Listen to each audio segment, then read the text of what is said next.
Mumbai ward is about 50,000. If we estimate that the voting percentage has been less than just over 50%, that means you have actually got 25 to 27,000 people who voted per ward. Assume it's a multi-cornered contest. It means that the winner really needs effectively 8 to 10,000 votes to win. And that's why the margins will be low. But it also means that you really don't need a large number of voters to win the election. You get 10,000 votes, you're through. And that's why cash has played an important role. The fact is people may deny it, but the truth of the matter is there is a huge premium on cash in a corporation election. But the early leads confirm what the exit polls are saying. BJP takes the early lead. Raj and Uddhav, their alliance is lagging behind. And this could be a decisive day in that sense in the history of the Shiv Sena. They haven't lost the BMC for 30 years. There was a brief period in the early 90s where the Congress was in power. But this is where the Shiv Sena built its citadel and then expanded across Maharashtra. Well, you're right there, Rajdeep, because if the exit poll numbers hold and if these early leads continue way forward till about 12 noon, then you're looking at a tectonic shift where Mumbai politics is concerned. Rajdeep, even at the height of the united Shiv Sena, they've never quite crossed 100 wards. Do you see the BJP doing that today? Because that would be big, emerge as the single largest party if these numbers hold. That's right. They came very close last time. They won 84 seats. 82. The BJP won 82, the Shiv Sena won 84. But remember, that was a united Shiv Sena. This is now a Shiv Sena which is broken down. For me, the real interest is, and I think this is significant, 227 wards. There are 144 wards where Maharashtrians are more than 40%. I know that North Indians call them Marathis. For God's sake, don't call them Marathis. We are Maharashtrians. So 144 wards. The BJP, the Shiv Sena has dominated these wards in the past. Of the 84 corporators they had, 79 were Maharashtrians. So it's been a very strong Marathi-dominated party. The fact at the end of the day is there are 35 seats the Shiv Sena has not lost in the last 40 years. So it starts in a way with plus 35. There are 35 seats the BJP has now won in the last two consecutive, certainly in 2017 and reflected in Vidhan Sabha. Remember in 2012 corporation election, BJP had only won 31. Since then, there are about 35 seats, mainly Gujarati, North Indian dominated, that the BJP hasn't lost. So that's 35 plus 35 becomes 70. There are about 35 seats Muslim dominated, where neither the Shiv Sena nor the BJP have had an impact. So you're actually talking of an election for 122 seats. And whoever wins a majority of those 122 seats wins the election.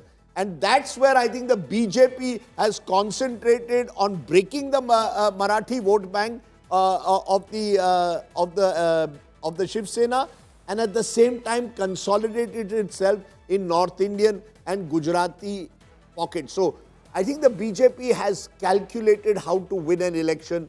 The Shiv Sena needs 75% of the Maharashtrian-dominated seats to win this election. Rajdeep, something that I'd be also watching very closely is very interesting because, it's come down to an astitwa ki ladai where the Thackerays are concerned. They came on the plank of Marathi Asmita. Many would suggest more for survival than strategy. Those 85 wards, Rajdeep, where you have UBT Shiv Sena, MNS facing off with an Eknath Shinde, because back in 2017, it was a united Shiv Sena.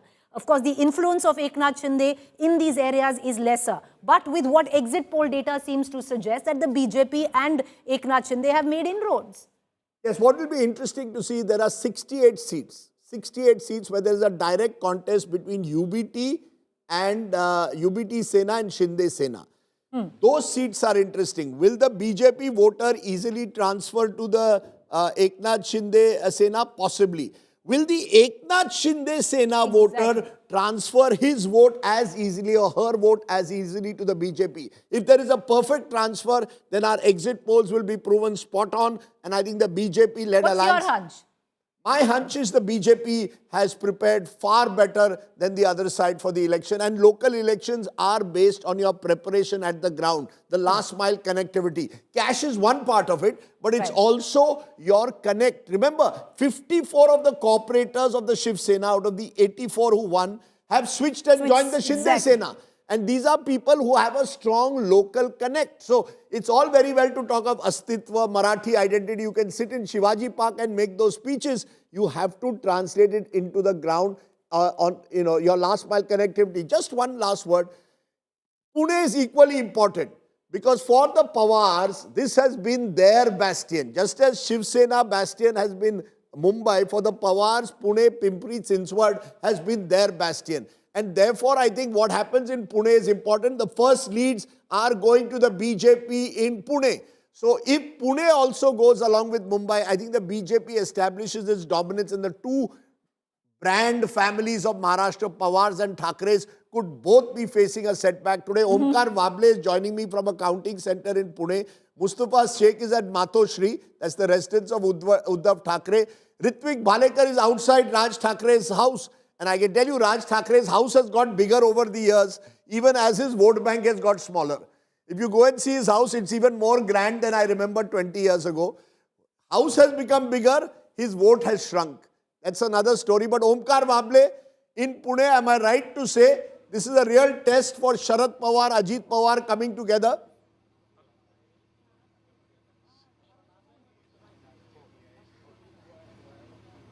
Exactly, it is battle.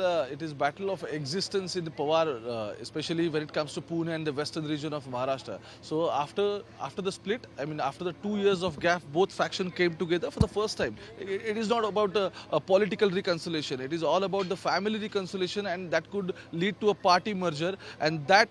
The local body election is the exact occasion, so they try to come together, they sit together, they had meetings, and finally Pune and PCMC, I mean Pimpri Chinswad Municipal Corporation, they set the new pattern that they'll contest elections together to retain their existence, to retain their actual vote share, and to retain the power in the politics. So that is why there are PMC election is on stake for even for the Pawars and for the BJP. In the last election, BJP surprisingly mount up to 98 seats in the PMC elections, but now Ajit Pawar, the way Ajit Pawar has managed his patience game and the way he handled all seat sharing and everything, we can clearly say it's a cut-to-cut battle, and I must say it's a cutthroat battle in the Pune right now.